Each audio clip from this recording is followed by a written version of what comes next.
Hi friends, welcome to Salem Padma சமையல். இன்னைக்கு நம்ம என்ன பார்க்க போறோம்னா சேலம் ரோட்டுக்கடை ஸ்டைலில் ஒரு கொத்து பரோட்டா. அதை நம்ம குயிக்காக பண்ணிடலாம். நம்ம கொத்தி கை வலிக்கணும்னு அவசியம் கிடையாது, குயிக்காக பண்ணிடலாம். வாங்க போய் பார்க்கலாம். அதுக்கு முன்னாடி நம்ம சேனல் இப்போ தான் புதுசாக பார்க்குறீங்கன்னா சப்ஸ்கிரைப் பண்ணிக்கோங்க. பக்கத்தில் இருக்கிற பெல் பட்டனையும் கிளிக் பண்ணிக்கோங்க.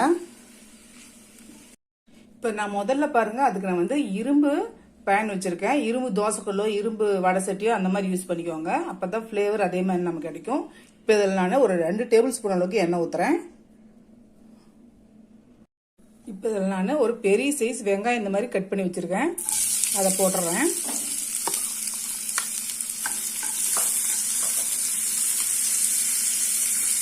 கொஞ்சமா கருவேப்பிலை, கொஞ்சம் கருவேப்பிலை நிறைய போட்டால் நல்லா இருக்கும்.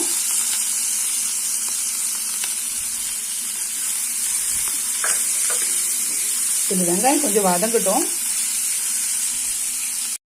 வெங்காயம் பாருங்க கண்ணாடி பதம் வந்துருச்சு. இப்போ நான் இந்த ஸ்டேஜில் ஒரு தக்காளி கட் பண்ணி வச்சிருக்கேன், அதையும் போட்டுறேன். போட்டு இதுக்கு தேவையான அளவுக்கு உப்பு போட்டுக்கலாம். நானும் ஒரு 2 பிஞ்ச் அளவுக்கு போடுறேன். இது கொஞ்சம் நல்லா வதங்கட்டும். இப்போ இது மீடியம் ஃப்ளேமில் வதங்குற டைமில் நான் வந்து அந்த புரோட்டாவை மிக்சியில் ஓட்டி எடுத்துகிட்டு வந்துடுறேன். இப்போ அதுக்கு பாருங்கள், நான் 3 புரோட்டா வச்சுருக்கேன். இந்த 3 புரோட்டாவையும் நான் மிக்சி ஜாரில் பிச்சு போட்டுக்க போகிறேன். இப்போ மிக்சி ஜாரில் போடும்போது நம்ம கொத்துறதுக்கு தேவையில்லை, நம்ம அப்படியே ஈஸியாக பண்ணிடலாம்.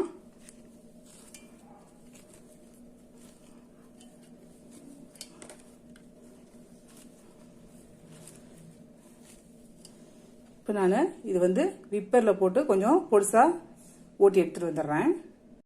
இப்போ பாருங்கள் வெங்காயம் தக்காளி வதங்கிடுச்சு. இப்போ நான் நடுவில் எல்லாம் கொஞ்சம் க்ளீன் பண்ணி விட்டுட்டு நான் 2 முட்டை எடுத்து வச்சிருக்கேன், அதை உடைச்சி ஊற்றிக்கலாம்.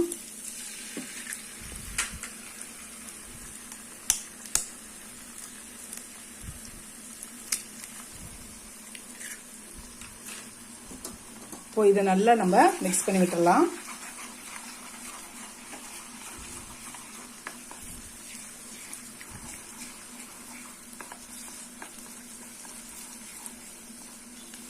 ஒரு 2 நிமிஷம் விட்டோம்னா நமக்கு கொஞ்சம் இது வறுபட்டுரும்.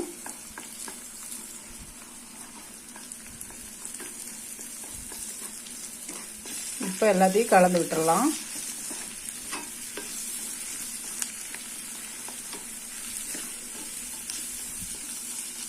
நான் ட்ரை பவுடர்லாம் போட்டுக்கிறேன். இது வந்து சேலம் கறி மசாலா பொடி. இது வந்து ஒரு 1/2 டீஸ்பூன், ஒரு 1/4 டீஸ்பூன் அளவுக்கு மிளகாய் பொடி, ஒரு 2 பிஞ்சு மஞ்சள் பொடி, இது ஒரு 1/2 டீஸ்பூன் அளவுக்கு மிளகுத்தூள். இப்போ இது ஒரு மிக்ஸ் கொடுத்துடலாம். இப்போ நம்ம ஏற்கனவே நம்ம அரைச்சி வச்சிருக்கோம் பார்த்தீங்களா, பாருங்க இந்த அளவுக்கு நம்ம மிக்சியில் ஓட்டிட்டோம்னா நம்ம கொத்த தேவையில்ல, அப்படியே மிக்ஸ் பண்ணிக்கலாம். இப்போ இதை ஆட் பண்ணிக்கிறேன். ஏன்னா கொத்துறதுக்கு கை வலிக்குதுன்னு நிறைய பேர் நம்ம பண்ண மாட்டோம். இந்த மாதிரி பண்ணும்போது ஈஸியாக இருக்கும். இப்போ நான் ஒரு 1/2 கப் அளவுக்கு சால்னா வச்சுருக்கேன், அதை ஆட் பண்ணிக்கிறேன். இப்போ இது நல்லா மிக்ஸ் பண்ணிக்கலாம்.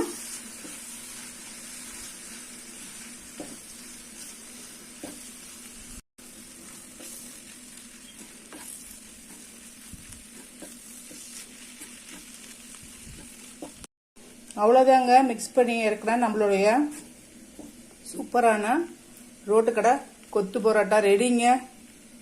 இந்த வீடியோ உங்களுக்கு பிடிச்சிருந்தாக்கா லைக் பண்ணுங்க, ஷேர் பண்ணுங்க, கமெண்ட் பண்ணுங்க.